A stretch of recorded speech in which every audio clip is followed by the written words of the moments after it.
오늘의 주요 뉴스입니다. 연일 폭염이 이어지는 가운데 주말에는 서울이 38도까지 치솟는 등 무더위가 최고조에 달할 전망입니다. 본격적인 휴가철이 시작되면서 온열 질환 등 여행지에서의 건강관리에 비상이 걸렸습니다. 국내 연구팀이 인공지능을 이용해 도심 속 돌발 홍수를 예측하는 기술을 개발했습니다. 극한 폭우가 잦아지고 도심 지역에 피해가 속출하는 가운데 향후 주민들의 신속한 대피에 도움이 될 것으로 기대됩니다. 국내 연구팀이 애플과 삼성전자 등의 글로벌 제조사들의 스마트폰에서 보안상 취약점을 확인했다고 밝혔습니다. 암호화나 인증이 적용되지 않는 통신 모뎀의 하위 계층에서 주로 발생했는데 무선 신호 하나만으로도 기기를 마비시킬 수 있었다고 지적했습니다.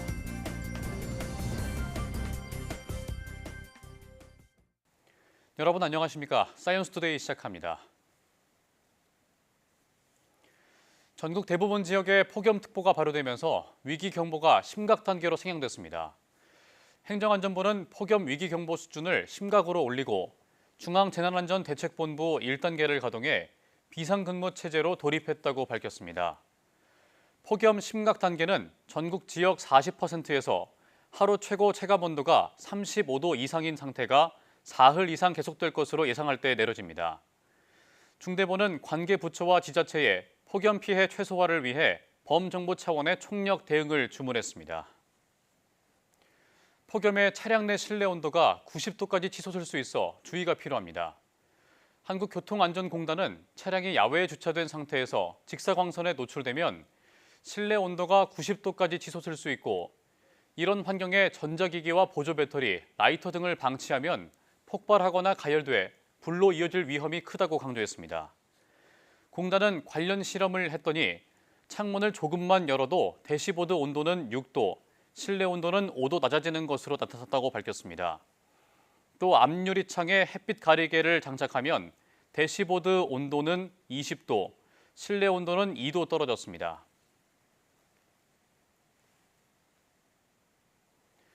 지난 기록적인 폭우에 따른 경남 지역 피해 규모가 점점 늘고 있습니다.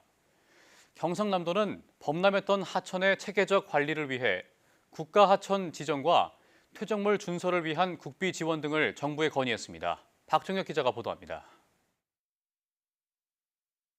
비닐하우스가 폭격을 맞은 듯 말 그대로 풍비박산이 났습니다. 무너져 내린 시설은 모두 뜯겨 쓰레기장을 방불케 합니다. 이 마을에서만 300동이 넘는 딸기 재배 시설이 피해를 입었습니다. 하천 제방이 무너지며 강물이 휩쓸고 지나간 겁니다. 전신주도 맥없이 쓰러져 있습니다. 제방 응급 복구 작업이 진행되고 있지만 시설 복구는 엄두도 못 내고 있습니다. 비해상은 전부 다 쓸 수 없어서 전부 다 완전히 파손이 다 되었습니다. 지금은 저희들이 농가에서는 손댈 수 없을 정도로 정밀 피해 조사가 진행되면서 피해 규모는 불어난 강물처럼 늘고 있습니다. 도로와 하천 등 공공시설은 1,170여 곳에서 피해가 났고 이 가운데 410곳이 산사태 지역입니다. 주택도 940여 곳이 침수 등 피해를 입었습니다. 복구율은 공공시설이 절반가량 수준이고 주택은 2%도 못 미치는 상황입니다. 인력과 장비가 턱없이 부족한 데다 2차 피해 예방을 위해 공공시설을 우선해 작업이 진행되기 때문입니다. 인력과 장비가 사실 많이 좀 부족하기 때문에 그런 부분에 대해서 좀 저희들이 최대한으로 투입을 하고 있습니다. 특히 저희들 살수자 이런 걸 동원하고 있는데 그것도 부족해가지고 저희들 산불 진화차. 경상남도는 집중호우 피해와 관련해 산천 덕천강 등에 대해 국가하천 승격과 하천 준설 국비 지원을 건의합니다. 또 주택 복구비 지원금을 늘리고 특별재난지역에서 제외된 진주, 하동, 의령, 함양 등도 추가 지정을 건의하기로 했습니다. YTN 박종혁입니다. 기록적인 폭우는 호남 지역에도 막대한 농작물 피해를 남겼습니다. 뙤약볕 아래 복구 작업이 쉼없이 이어지는데 치워야 할 게 여전히 산더미라고 합니다. 윤지아 기자가 보도합니다. 수마가 핥히고 간 전남 담양의 농촌. 빗물이 빠지고 나니 이제는 쓰레기 전쟁터가 됐습니다. 마을 곳곳에 괴물 폭우가 만든 폐기물이 어른 키높이만큼 쌓였습니다. 장정 몇이 달라붙어 폐비닐과 씨름해 보지만 워낙 무거운 데다 어지럽게 엉킨 탓에 작업 속도가 마음 같지 않습니다. 수확 직전의 농작물도 전부 폐기 대상입니다. 축구공만큼 자란 멜론들을 손수레로 실어 나르는데 상품성을 잃어 아예 출하를 거부당한 것들입니다. 5일 후에 이제 작업을 하기로 했었거든요. 그래서 유통업체에 가져가기로 했는데 거기서 이제 이 상태로는 못 가져간다고 해갖고 어쩔 수 없이 폐기 처분을 하고 있는 중입니다. 그래도 농사는 계속 지어야 하니까 군장병을 비롯한 봉사의 손길이 이어져 비닐하우스를 소독하고 흙탕물을 쓸어내며 다음을 준비합니다. 농민은 죽을 맛입니다, 진짜. 복구하려면은 얼마가 들어가는지 진짜 상상을 못하죠. 방울토만 떨어지는 이 곰팡이 쓸고 팽이 나고 병균이 돌거든요. 그래서 오늘 지금 마지막으로 한번 선을 더 볼까 하고 지금. 이번 비로 전남 지역에만 축구장 10,000개도 넘는 7,700헥타르에 달하는 농경지가 피해를 봤습니다. 극한호우 당시 농경지 배수로나 제방에서 물이 역류하거나 넘치면서 피해가 집중됐습니다. 영산강 지류가 있는 시군을 중심으로 피해가 컸던 것으로 파악됐습니다. 폭우가 끝나기 무섭게 시작된 가마솥 더위에 끝모르고 나오는 폐기물까지 일상 회복을 더디게 하고 있습니다. YTN 윤지아입니다. 갑작스러운 폭우에 하천이 순식간에 불어나면 물에 휩쓸리는 등 위험한 상황이 발생할 수 있는데요.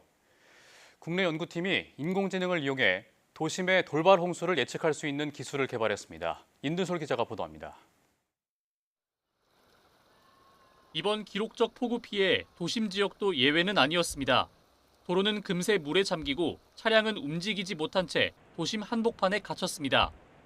상대적으로 배수시설이 잘 갖춰진 서울 강남에서도 최근 침수 피해가 잇따랐습니다. 이렇게 도심 홍수가 잦아지고 피해가 속출하면서 국내 연구팀이 인공지능을 이용해 돌발 홍수를 예측하는 기술을 개발했습니다. 연구팀은 먼저 도심 지형과 배수시설 등 지리적 특성을 반영한 시뮬레이션을 만들어 홍수량을 도출했습니다. 여기에 강수량 등 방대한 기상 데이터와 침수 규모 등을 인공지능으로 학습시켜 침수 피해 위험까지 예측한 겁니다. 특히 국지적 호우나 기후변화의 영향까지 반영해 기존 시뮬레이션의 한계까지 개선했다는 설명입니다. 한계점을 극복하기 위해 AI 기술과 그 물리모형을 같이 병합해서 좀 더 빠르게 그 침수 예측을 하는 그런 모델을 개발하였습니다. 연구팀은 이 기술이 상용화된다면 하천 주변에 알림판을 설치해 주민들에게 신속하게 위험 가능성을 알릴 수 있을 것으로 기대했습니다. 정보를 제공하는 것을 넘어서서 시각화된 정보를 시민들에게 제공을 해서 좀 더 체감할 수 있는 정보를 빠르게 제공하는 것이 저희 최종 목표가 되겠습니다. 홍수 피해는 7, 8월에 집중적으로 발생합니다. 연구팀은 이번 기술을 활용해 시민들이 홍수 가능성을 미리 알고 자발적으로 대피할 수 있게 할 계획입니다. YTN 사이언스 임늘솔입니다. 집중호우로 인한 산사태 피해를 줄이기 위해 올해 사방댐 설치 규모가 지난해보다 2배 늘어납니다. 산림청은 최근 집중호우가 잦아지고 강도가 커지면서 산사태 예방을 위해 올해 사방댐을 지난해보다 2배 많은 1,000곳에 설치할 계획이라고 밝혔습니다. 사방댐은 호우로 흙과 나무 등이 마을로 밀려오는 것을 막기 위한 시설로 전국에 15,000여 개가 설치돼 있습니다. 산림청은 최근 충남 서산과 경남 산청 등에서 사방댐이 수천 톤의 흙과 돌을 막아 피해를 줄인 사례가 확인됐다며 예방시설 확충에 속도를 낼 방침입니다. 가만히 서 있기도 힘든 폭염 속에서 구슬땀을 흘리며 농촌 어르신들의 집을 고쳐주는 이들이 있습니다. 농협이 20년간 이어온 사랑의 집 고치기 봉사활동으로 한두 곳씩 고쳐오다 보니 벌써 농가수리 1,000호를 달성했습니다. 이성호 기자가 보도합니다. 녹슬고 낡은 철제 대문이 반짝이는 대문으로 바뀌었습니다. 세월의 흔적이 고스란히 남은 벽지는 산뜻하게 새 단장을 했고 장판과 싱크대, 창문까지 모두 새 것입니다. 폭염으로 가만히 서 있기도 힘들지만 봉사자들이 구슬땀을 흘리며 40년 넘은 노후주택을 고치고 있습니다. 봉사자들은 건축, 전기, 기계 등 전문 기술을 갖춘 농협 직원들로 재능 기부 형태로 농가 수리에 나선 겁니다. 저희가 수리를 해드린 어르신들께서 항상 저희를 보면 너무 감사해하고 항상 고맙다, 너무 다시 또 찾아줬으면 좋겠다 이런 격려의 말씀을 많이 해주셨습니다. 그래서 저희도 기쁜 마음으로. 그동안 불편해도 경제적인 이유로 집을 고치지 못했던 어르신은 새롭게 단장된 집을 둘러보며 연신 고마움을 전합니다. 뭐 전부 다 불편했죠. 장판도 못 바꾸고 대배도 못 하고 이러니까 전부 다 불편했죠. 근데 다 바꿔주셔가지고 너무너무 감사합니다. 농협의 사랑의 집 고치기 봉사는 2005년 시작돼 올해로 20년째. 충북 음성에서 낡은 농가를 수리하면서 1000번째 주택 수리를 마무리했습니다. 농협 사랑의 집 고치기 봉사단이 출범한 지 어느덧 20주년이 되었고 수리 농가는 1000호에 이르렀습니다. 앞으로도 우리 농협 임직원들은 다양한 사회 공헌 활동에 더욱 힘쓰겠습니다. 농촌의 초고령화가 심화하는 가운데 사랑의 집 고치기 봉사활동은 농촌의 작지만 따뜻한 변화를 만들어가고 있습니다. YTN 이성호입니다.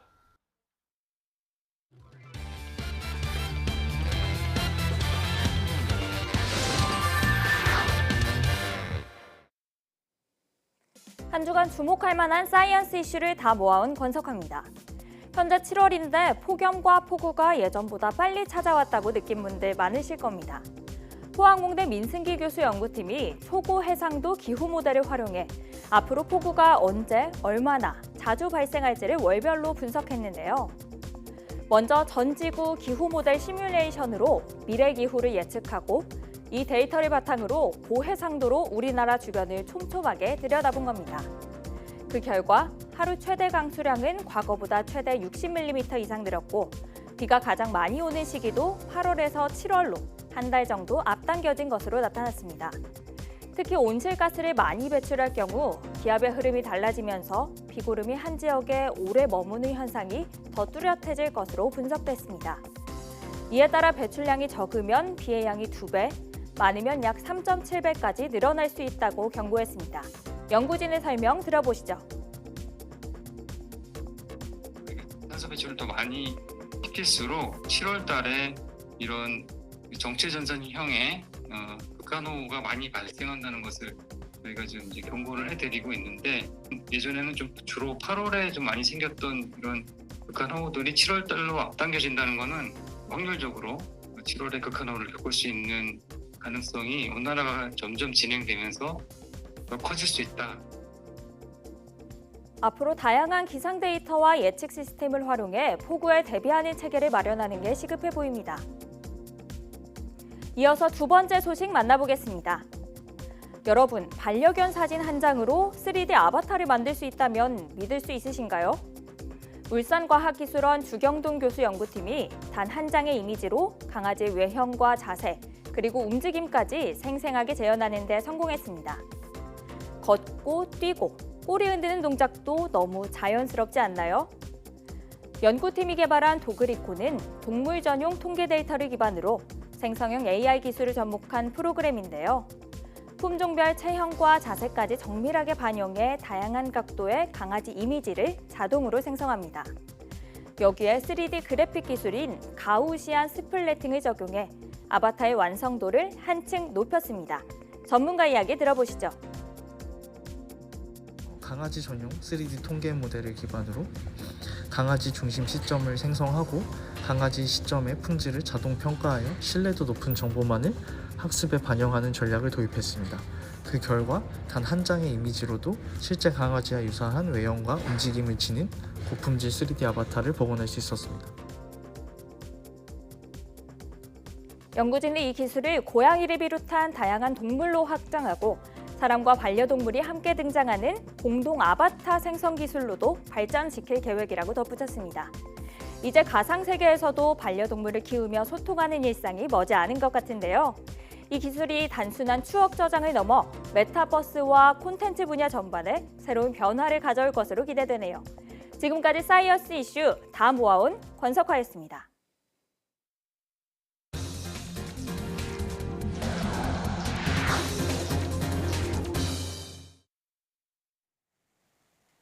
국내 연구팀이 애플과 삼성전자, 구글, 샤오미 등의 스마트폰 15종을 대상으로 실험한 결과 11개의 취약점이 나타났다고 밝혔습니다.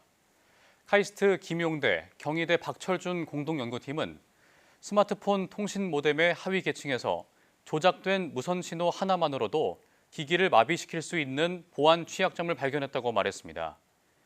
연구팀은 상용 스마트폰에 조작된 무선 패킷을 주입하자 스마트폰의 통신 모뎀이 즉시 멈췄다며 단 하나의 무선 패킷으로도 상용 기기의 통신 모뎀을 마비시킬 수 있음을 확인했다고 밝혔습니다. 특히 이 취약점들은 잠재적으로 원격 코드로 실행될 수 있어 심각성이 크다는 설명입니다. 또 이 모뎀 칩이 스마트폰뿐만 아니라 태블릿, 스마트워치, 사물 인터넷 기기에도 광범위하게 사용되고 있어 사용자 피해가 커질 수 있다고 지적했습니다. 정보통신기술 기금 사업을 통해 우수 기업을 포상하고 성과를 공유하기 위해 마련된 2025 ICT 기금 넥스트 어워즈가 열렸습니다. 과학기술정보통신부가 주최하고 한국방송통신전파진흥원이 주관한 이번 행사에서 AI 기술과 디지털 혁신, 미디어 콘텐츠 등의 분야에서 성과를 낸 9개 기업이 과기정통부 장관 표창을 받았습니다. 또 우수 사례를 소개하는 전시 공간을 마련하고 기업 마케팅 전략과 성장 노하우를 전하는 강연도 진행해 ICT 기금 사업의 사회적 가치와 미래 방향도 공유했습니다. 그럼 한국방송통신전파진흥원 이상훈 원장의 말 직접 들어보겠습니다.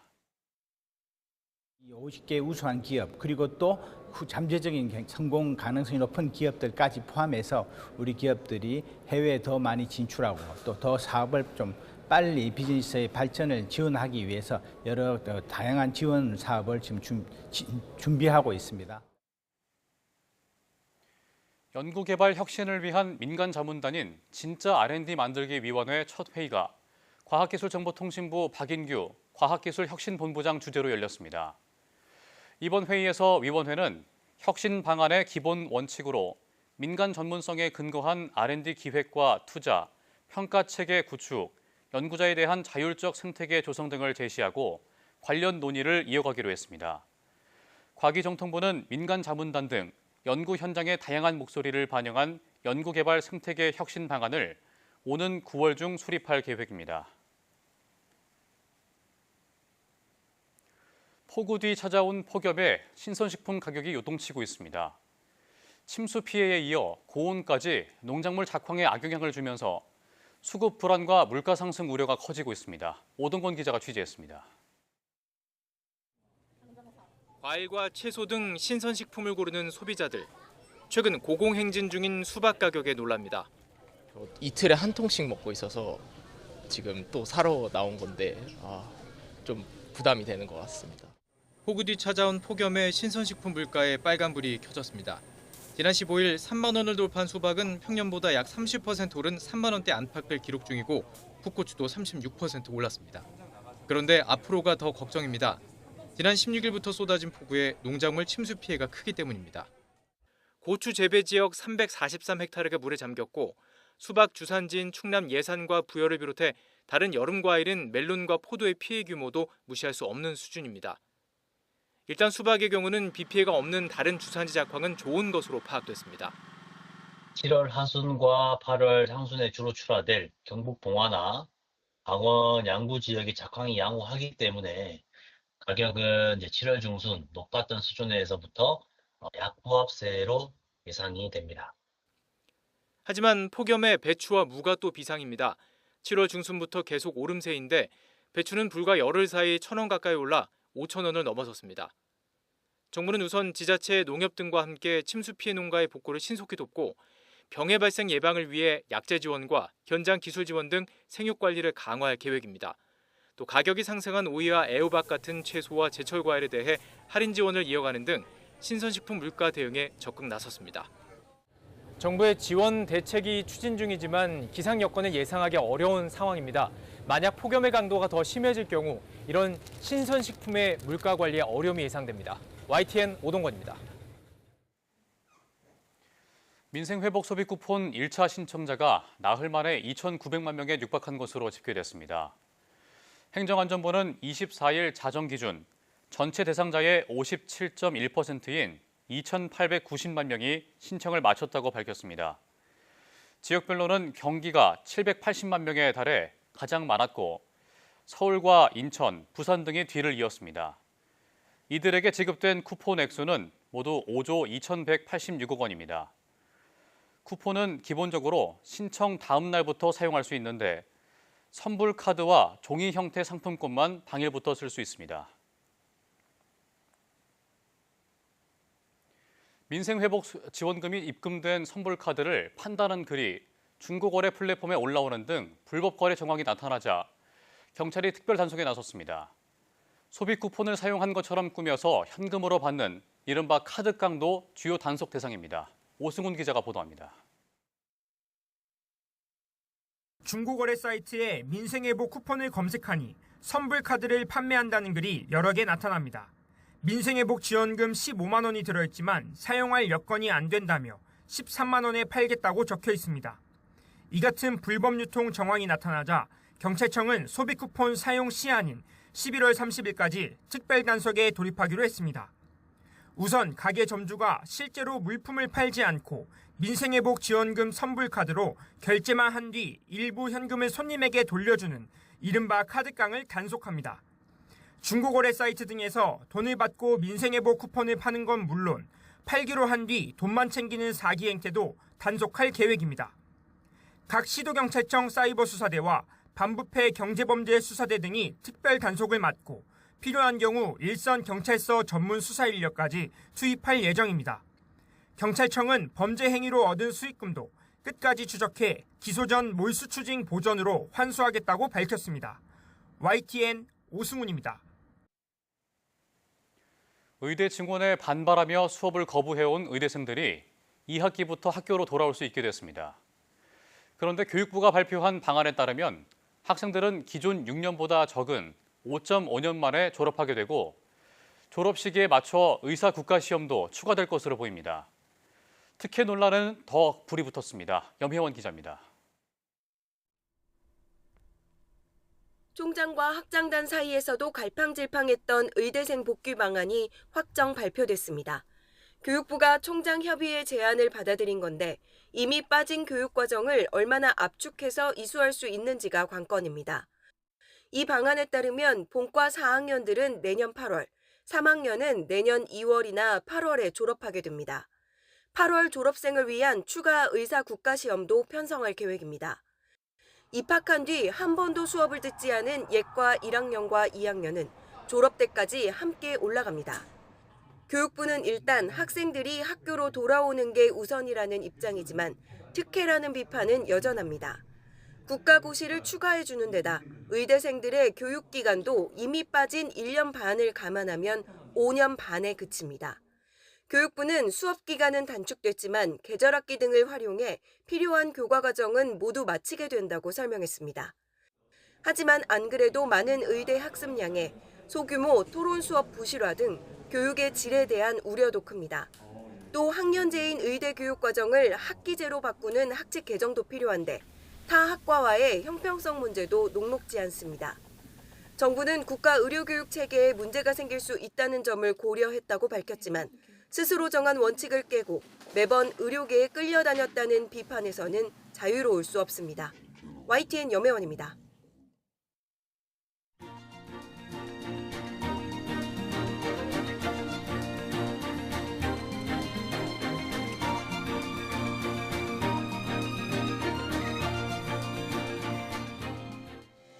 본격적인 휴가철이 시작되면서 차량 이동도 크게 늘어날 전망입니다. 하지만 폭염이 절정에 달하면서 차량 내 화재 등 안전사고도 우려되는데요. 전자기기나 보조 배터리는 차량에 방치하지 않도록 주의하고 유리창에 햇빛 가리개를 부착하는 것도 좋은 방법이 될 수 있을 것 같습니다. 뉴스 마칩니다. 고맙습니다.